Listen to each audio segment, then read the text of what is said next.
Thank you.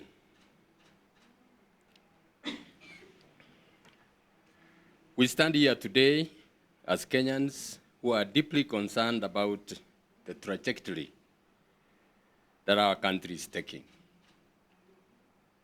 A trajectory that is a mockery of the ideals that Right Honorable Raila Odinga fought for.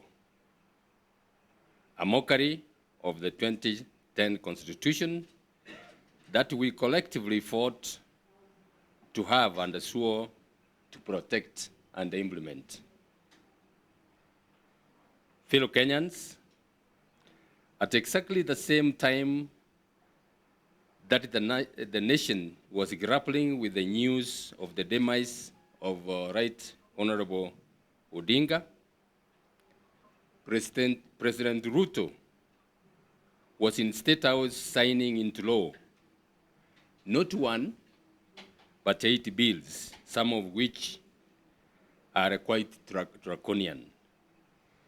What a shame that the president can be doing that when the rest of the country is mourning.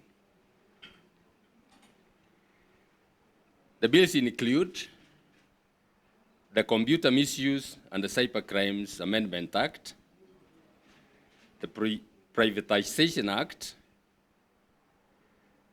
the Land Amendment Act, the National Land Commission Amendment Act, the Wildlife Conservation and Management Amendment Act, the National Police Service Amendment Act, the Air Passenger Service Charge Amendment Act, and the Virtual Assets Service Providers Act. We have carefully reviewed these bills approved by the National Assembly and signed into law by Ruto. Our questions, beloved Kenyans, are these. When will the Kenyan state decide to work for its people? How dare the executive and the National Assembly boldly betray the nation and our sovereign will? Today, we'll focus on 2 of these acts and amendments touching on our freedoms and sovereignty. For what is a nation without its sovereign assets and its freedoms? First, the amendments to the Computer Misuse and Cybercrimes Act, in essence, seek to control and crush political dissent and protests in the guise of expanding protections from cybercriminals.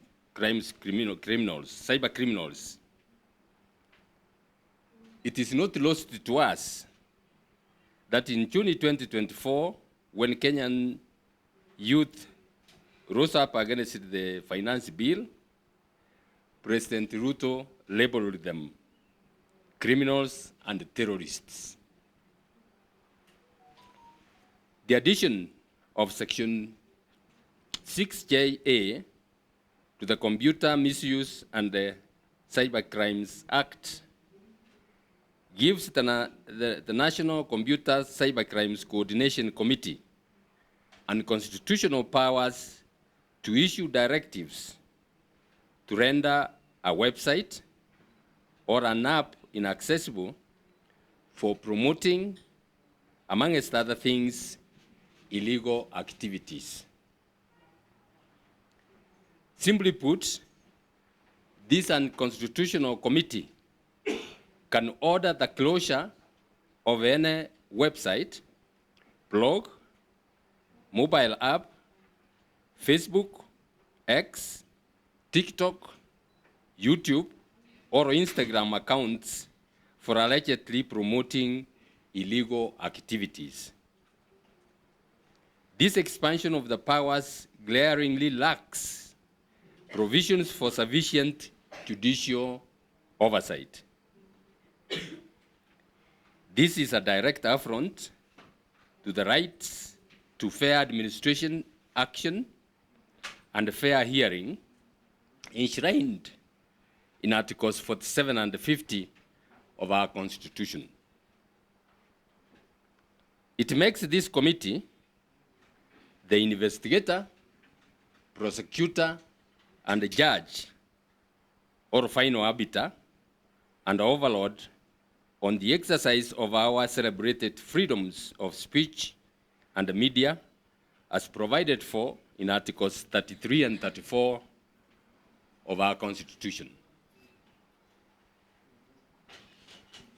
It is also worth noting that there was limited public participation in the passage of the bills, with only 3 written memoranda, with all signatories opposed to the amendments.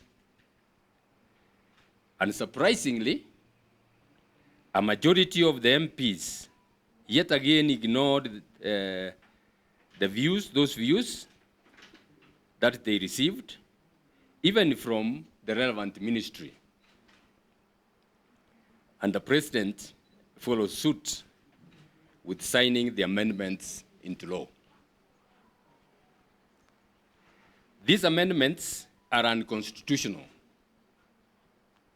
They are null and void. And this confirms my assertion that President Ruto has lost legitimacy to continue to lead our beloved country. A president who does not have any regard for the Constitution under which he governs has no legitimacy to continue governing this country.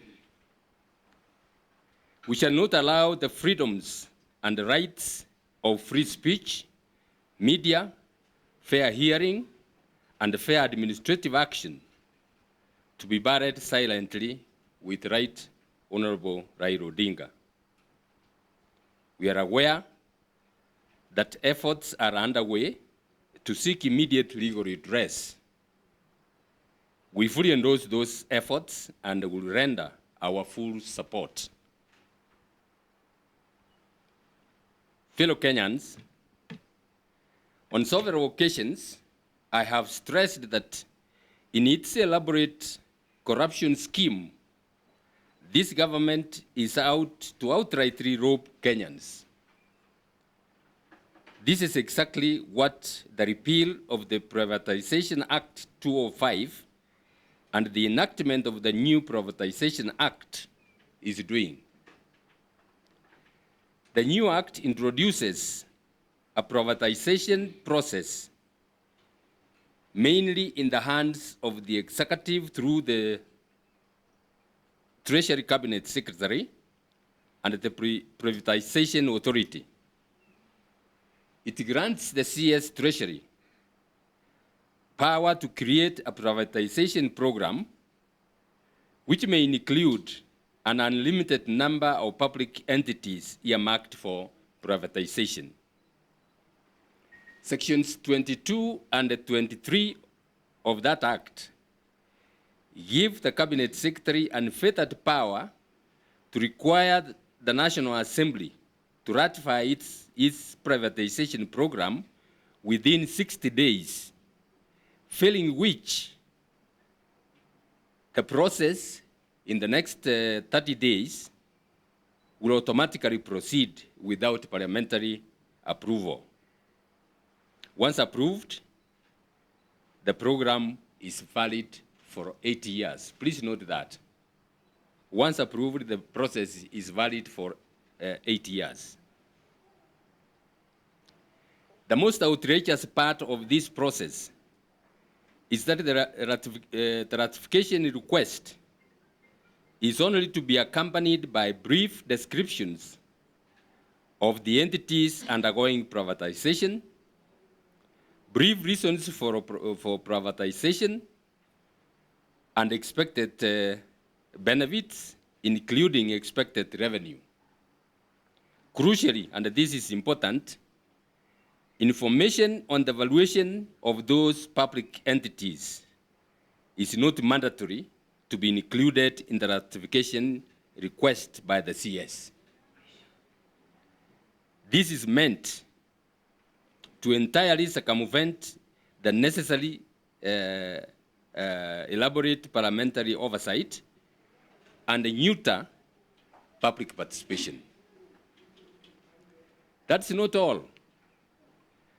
The Act has no provisions built in to ensure parliamentary oversight regarding implementation of a ratified privatization program conducted by the executive.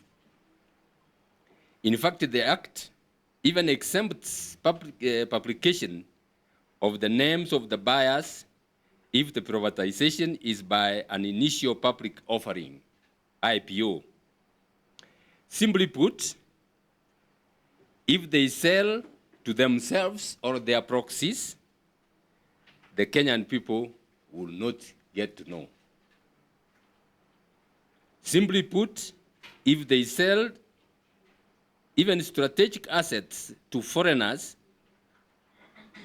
and put them beyond the country's control, the Kenyan people will not get to know.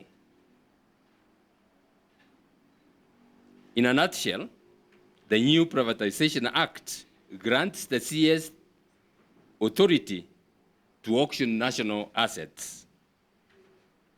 The CS Treasury and the Privatization Authority, as we all know, are handmaids of President Ruto.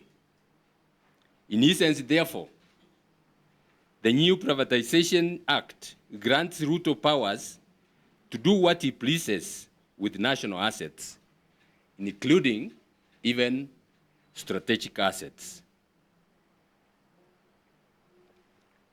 What is also clear is that Ruto's government intends to privatize any public entities it wants unchecked until 2032. In its characteristic, inexplicable, and bottomless greed, Ruto's government plans to exceed when it has fully auctioned this country's treasured public entities without meaningful parliamentary oversight and public participation. The Kenya Kwanza regime is currently borrowing over 5 billion Kenya shillings per week. As if that is not enough, it wants in the next 5 years to be on an unchallenged spree of quick fire sale of public property to the crony capitalists and the proxies of those in power. Kenyans must overwhelmingly come out and say no to this egregious grabbing of public resources. The world is scrambling for Africa's minerals, ports, and lands. Why make our nation vulnerable? Who do you serve? Young Kenyans have already died protesting these injustices. You speak of moving Kenya from third world to first world, yet you destroy its very foundations of sovereignty. Prosperity will not come by selling our strategic assets, but by empowering citizens to work freely and participate in nation building. A state that cannibalizes its institutions, betrays its people, and our prosperity is not a state that should continue to have control over the Kenyans. Laws must protect, not endanger, Kenyans' future. We stand here today to defend the meaning of our nation, to guard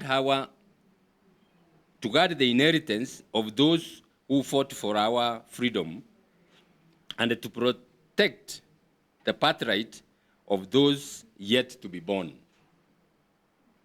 We remind the state that sovereignty belongs to the people of Kenya, as clearly stated in Article 1 of our Constitution. The power lies with us Kenyans, the sovereign people of Kenya, not to Parliament, not to the executive, not to foreign investors. We must all stand up and defend our sovereignty. Thank you very much.